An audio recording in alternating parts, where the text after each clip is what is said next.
ان سے کہہ دو کہ خدا کی ہدایت یعنی دین اسلام ہی ہدایت ہے۔ القرآن والحکیم۔ رکھو کہ جو چیز تم کفار سے لوٹ کر لاؤ اس میں سے 5واں حصہ خدا کا اور اس کے رسول کا اور اہل قرابت کا اور یتیموں کا اور محتاجوں کا اور مسافروں کا ہے۔ اگر تم خدا پر اور اس نصرت پر ایمان رکھتے ہو جو حق و باطل میں فرق کرنے کے دن یعنی جنگ بدر میں جس دن دونوں فوجوں میں مٹھ بھیڑ ہو گئی اپنے بندے محمد صلی اللہ علیہ وآلہ وسلم پر نازل فرمائی، اور خدا ہر چیز پر قادر ہے۔ جس وقت تم مدینے سے قریب کے ناکے پر تھے اور کافر بعید کے ناکے پر، اور قافلہ تم سے نیچے اتر گیا تھا، اور اگر تم جنگ کے لیے آپس میں قرارداد کر لیتے تو وقت معین پر جمع ہونے میں تقدیم و تاخیر ہو جاتی، لیکن خدا کو منظور تھا کہ جو کام ہو کر رہنے والا تھا اسے کر ہی ڈالے، تاکہ جو مرے بصیرت پر یعنی یقین جان کر مرے، اور جو جیتا رہے وہ بھی بصیرت پر یعنی حق پہچان کر جیتا رہے، اور کچھ شک نہیں کہ خدا سنتا جانتا ہے۔ اس وقت خدا نے تمہیں خواب میں کافروں کو تھوڑی تعداد میں دکھایا، اور اگر بہت کر کے دکھاتا تو تم لوگ جی چھوڑ دیتے اور جو کام درپیش تھا اس میں جھگڑنے لگتے،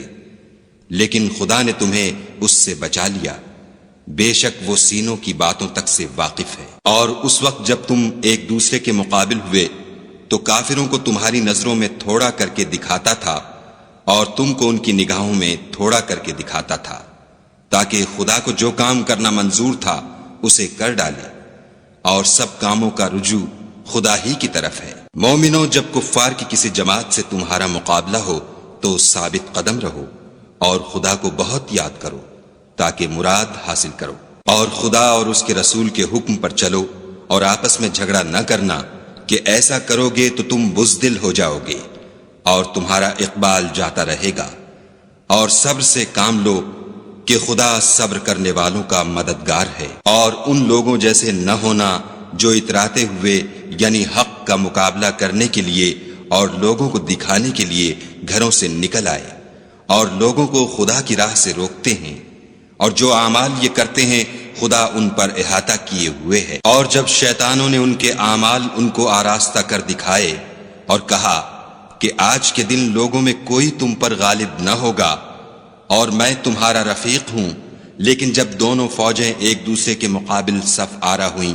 تو پسپا ہو کر چل دیا اور کہنے لگا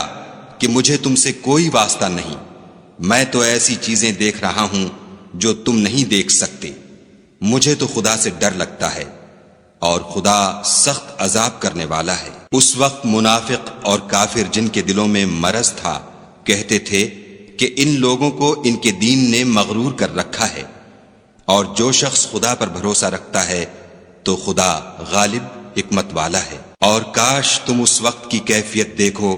جب فرشتے کافروں کی جانیں نکالتے ہیں، ان کے منہوں اور پیٹھوں پر کوڑے اور ہتھوڑے وغیرہ مارتے ہیں اور کہتے ہیں کہ اب عذاب آتش کا مزہ چکھو، یہ ان اعمال کی سزا ہے جو تمہارے ہاتھوں نے آگے بھیجے ہیں، اور یہ جان رکھو کہ خدا بندوں پر ظلم نہیں کرتا۔ جیسا حال فرعونیوں اور ان سے پہلے لوگوں کا ہوا تھا ویسا ہی ان کا ہوا کہ انہوں نے خدا کی آیتوں سے کفر کیا تو خدا نے ان کے گناہوں کی سزا میں ان کو پکڑ لیا، بے شک خدا زبردست اور سخت عذاب دینے والا ہے۔ یہ اس لیے کہ جو نعمت خدا کسی قوم کو دیا کرتا ہے جب تک وہ خود اپنے دلوں کی حالت نہ بدل ڈالیں خدا اسے نہیں بدلا کرتا، اور اس لیے کہ خدا سنتا جانتا ہے۔ جیسا حال فرعونیوں اور ان سے پہلے لوگوں کا ہوا تھا ویسا ہی ان کا ہوا، انہوں نے اپنے پروردگار کی آیتوں کو جھٹلایا تو ہم نے ان کو ان کے گناہوں کے سبب ہلاک کر ڈالا اور فرعونیوں کو ڈبو دیا، اور وہ سب ظالم تھے۔ جانداروں میں سب سے بدتر خدا کے نزدیک وہ لوگ ہیں جو کافر ہیں، سو وہ ایمان نہیں لاتے۔ جن لوگوں سے تم نے صلح کا عہد کیا ہے پھر وہ ہر بار اپنے عہد کو توڑ ڈالتے ہیں اور خدا سے نہیں ڈرتے۔ اگر تم ان کو لڑائی میں پاؤ تو انہیں ایسی سزا دو کہ جو لوگ ان کے پسے پشت ہوں وہ ان کو دیکھ کر بھاگ جائیں۔ عجب نہیں کہ ان کو اس سے عبرت ہو، اور اگر تم کو کسی قوم سے دغا بازی کا خوف ہو تو ان کا عہد انہی کی طرف پھینک دو اور برابر کا جواب دو۔ کچھ شک نہیں کہ خدا دغا بازوں کو دوست نہیں رکھتا، اور کافر یہ نہ خیال کریں کہ وہ بھاگ نکلے ہیں، وہ اپنی چالوں سے ہم کو ہرگز عاجز نہیں کر سکتے۔ اور جہاں تک ہو سکے فوج کی جمعیت کے زور سے اور گھوڑوں کے تیار رکھنے سے ان کے مقابلے کے لیے مستعد رہو، کہ اس سے خدا کے دشمنوں اور تمہارے دشمنوں اور ان کے سوا اور لوگوں پر جن کو تم نہیں جانتے اور خدا جانتا ہے ہیبت بیٹھی رہے گی۔ اور تم جو کچھ راہ خدا میں خرچ کرو گے اس کا ثواب تم کو پورا پورا دیا جائے گا، اور تمہارا ذرا نقصان نہ کیا جائے گا۔ اور اگر یہ لوگ صلح کی طرف مائل ہوں تو تم بھی اس کی طرف مائل ہو جاؤ، اور خدا پر بھروسہ رکھو، کچھ شک نہیں کہ وہ سب کچھ سنتا اور جانتا ہے۔ اور اگر یہ چاہیں کہ تم کو فریب دیں تو خدا تمہیں کفایت کرے گا، وہی تو ہے جس نے تم کو اپنی مدد سے اور مسلمانوں کی جمعیت سے تقویت بخشی اور ان کے دلوں میں الفت پیدا کر دی۔ اور اگر تم دنیا بھر کی دولت خرچ کرتے تب بھی ان کے دلوں میں الفت پیدا نہ کر سکتے، مگر خدا ہی نے ان میں الفت ڈال دی، بے شک وہ زبردست اور حکمت والا ہے۔ اے نبی، خدا تم کو اور مومنوں کو جو تمہارے پیرو ہیں کافی ہے۔ اے نبی، مسلمانوں کو جہاد کی ترغیب دو۔ اگر تم میں 20 آدمی ثابت قدم رہنے والے ہوں گے تو 200 کافروں پر غالب رہیں گے، اور اگر 100 ایسے ہوں گے تو 1000 پر غالب رہیں گے، اس لیے کہ کافر ایسے لوگ ہیں کہ کچھ بھی سمجھ نہیں رکھتے۔ اب خدا نے تم پر سے بوجھ ہلکا کر دیا اور معلوم کر لیا کہ ابھی تم میں کسی قدر کمزوری ہے، پس اگر تم میں 100 ثابت قدم رہنے والے ہوں گے تو 200 پر غالب رہیں گے، اور اگر 1000 ہوں گے تو خدا کے حکم سے 2000 پر غالب رہیں گے، اور خدا ثابت قدم رہنے والوں کا مددگار ہے۔ پیغمبر کو شایع نہیں کہ اس کے قبضے میں قیدی رہیں جب تک کافروں کو قتل کر کے زمین میں کثرت سے خون نہ بہا دے۔ تم لوگ دنیا کے مال کے طالب ہو اور خدا آخرت کی بھلائی چاہتا ہے، اور خدا غالب حکمت والا ہے۔ اگر خدا کا حکم پہلے نہ ہو چکا ہوتا تو جو فدیہ تم نے لیا ہے اس کے بدلے تم پر بڑا عذاب نازل ہوتا۔ تو جو مال غنیمت تمہیں ملا ہے اسے کھاؤ کہ وہ تمہارے لیے حلال طیب ہے، اور خدا سے ڈرتے رہو، بے شک خدا بخشنے والا مہربان ہے۔ اے پیغمبر، جو قیدی تمہارے ہاتھ میں گرفتار ہیں ان سے کہہ دو کہ اگر خدا تمہارے دلوں میں نیکی معلوم کرے گا تو جو مال تم سے چھن گیا ہے اس سے بہتر تمہیں عنایت فرمائے گا، اور تمہارے گناہ بھی معاف کر دے گا، اور خدا بخشنے والا مہربان ہے۔ اور اگر یہ لوگ تم سے دغا کرنا چاہیں گے تو یہ پہلے ہی خدا سے دغا کر چکے ہیں، تو اس نے ان کو تمہارے قبضے میں کر دیا، اور خدا دانا حکمت والا ہے۔ جو لوگ ایمان لائے اور وطن سے ہجرت کر گئے اور خدا کی راہ میں اپنے مال اور جان سے لڑے وہ، اور جنہوں نے ہجرت کرنے والوں کو جگہ دی اور ان کی مدد کی وہ، آپس میں ایک دوسرے کے رفیق ہیں۔ اور جو لوگ ایمان تو لے آئے لیکن ہجرت نہیں کی تو جب تک وہ ہجرت نہ کریں تم کو ان کی رفاقت سے کچھ سروکار نہیں، اور اگر وہ تم سے دین کے معاملات میں مدد طلب کریں تو تم کو مدد کرنی لازم ہے، مگر ان لوگوں کے مقابلے میں کہ تم میں اور ان میں صلح کا عہد ہو مدد نہیں کرنی چاہیے، اور خدا تمہارے سب کاموں کو دیکھ رہا ہے۔ اور جو لوگ کافر ہیں وہ بھی ایک دوسرے کے رفیق ہیں۔ تو مومنو، اگر تم یہ کام نہ کرو گے تو ملک میں فتنہ برپا ہو جائے گا اور بڑا فساد مچے گا۔ اور جو لوگ ایمان لائے اور وطن سے ہجرت کر گئے اور خدا کی راہ میں لڑائیاں کرتے رہے، اور جنہوں نے ہجرت کرنے والوں کو جگہ دی اور ان کی مدد کی، یہی لوگ سچے مسلمان ہیں، ان کے لیے خدا کے ہاں بخشش اور عزت کی روزی ہے۔ اور جو لوگ بعد میں ایمان لائے اور وطن سے ہجرت کر گئے اور تمہارے ساتھ ہو کر جہاد کرتے رہے، وہ بھی تمہیں میں سے ہیں، اور رشتہ دار خدا کے حکم کی روح سے ایک دوسرے کے زیادہ حقدار ہیں۔ کچھ شک نہیں کہ خدا ہر چیز سے واقف ہے۔ وَاعْلَمُوا أَنَّ ما غنمتم من شيء فأن لله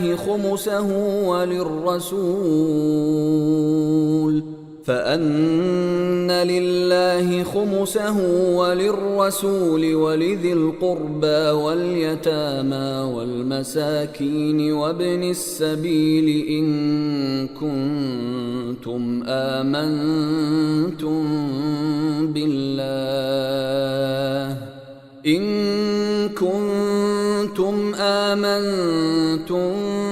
بالله وما أنزلنا على عبدنا يوم الفرقان يوم التقى الجمعان والله على كل شيء قدير. إذ أنتم بالعدوة الدنيا وهم بالعدوة القصوى والركب أسفل منكم ولو تواعدتم لاختلفتم في الميعاد ولكن ليقضي الله أمرا كان مفعولا ليهلك من هلك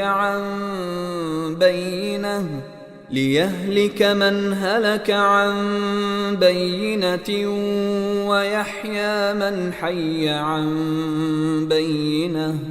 وإن الله لسميع عليم. إذ يريكهم الله في منامك قليلا ولو أراكهم كثيرا لفشلتم ولتنازعتم في الأمر ولكن الله سلم إنه عليم بذات الصدور. وإذ يريكموهم إذ التقيتم في أعينكم قليلا ويقللكم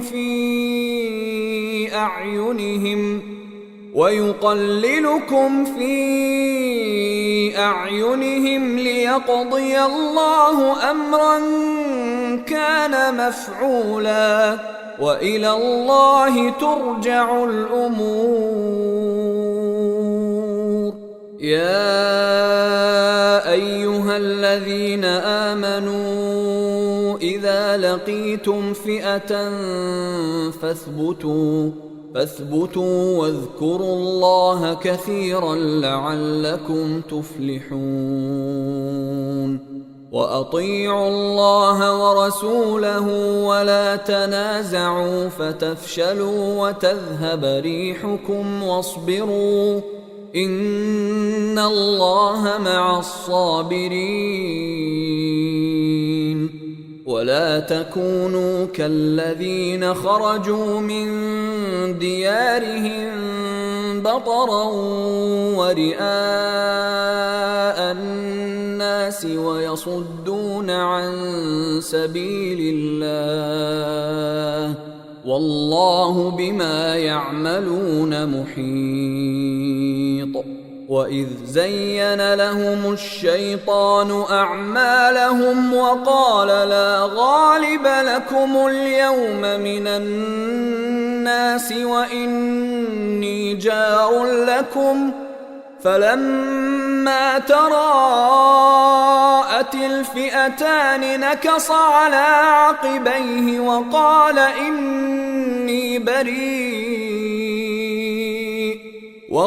إني بريء منكم إني أرى ما لا ترون إني أخاف الله والله شديد العقاب. إذ يقول المنافقون والذين في قلوبهم مرض غر هؤلاء دينهم ومن يتوكل على الله فإن الله عزيز حكيم. ولو ترى إذ يتوفى الذين كفروا الملائكة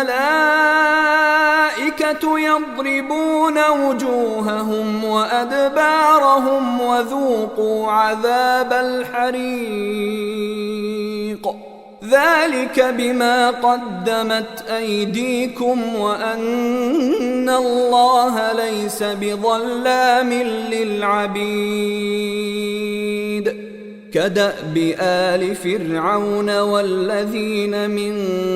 قبلهم كفروا بآيات الله فأخذهم الله بذنوبهم إن الله قوي شديد العقاب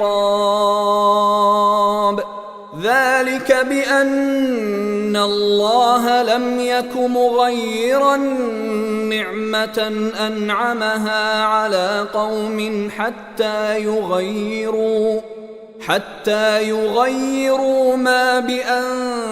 بأنفسهم وأن الله سميع عليم كدأب آل فرعون والذين من قبلهم كذبوا بآيات ربهم فأهلكناهم بذنوبهم وأغرقنا آل فرعون وكل كانوا ظالمين إن شر الدواب